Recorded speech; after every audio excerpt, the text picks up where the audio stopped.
ఇక విష్ణువు ఆనందస్వరూపుడై అక్కడ ఆనందం అనేటటువంటి విమానస్థానంలో ఉండి కొండలో ఉంటాడు గనక ఆ కొండని ఆనంద పర్వతం అన్నారు. స్వామివారు కొలువై ఉన్నటువంటి ఆ ప్రాంతాన్ని ఏమంటారు, ఆయన మందిరాన్ని ఆనంద నిలయము అంటారు. అక్కడ విమాన వెంకటేశ్వరుడు ఉన్నాడు కదా, ఆ విమానం మీద మన కోసం గుర్తు పెట్టారు వెండితో. అక్కడ చిన్న విగ్రహం ఉంటుంది, అది స్వయంభూ విగ్రహం. ఆ కథ కూడా ఇందులో వస్తుంది. ఆ మహానుభావుడు మన కోసమని అక్కడ కొలువై మనకి దర్శనమిస్తున్నాడు.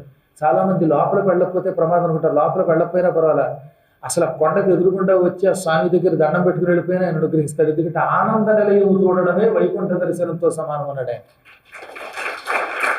అలాగని స్వామి దర్శనం మానమని మళ్ళీ అనుకోకండి సుమా. ఒక్కొక్కసారి లక్షల జనం అండి, మనం లోపలికి వెళ్ళలేకపోతున్నామండి, పర్మిషన్ లేదండి. అలాంటప్పుడు ఆ కొండ దగ్గరికి వెళ్ళి ఆ విమానాన్ని చూచి లేక ఆ శిఖరాన్ని చూచి ద్వారాన్ని చూచి ఓ దండం పెట్టుకుంటే కూడా మనకి వైకుంఠాన్ని చూచిన పుణ్యం వస్తుందన్నమాట. ఇన్ని కారణముల చేత దాన్ని ఆనందపర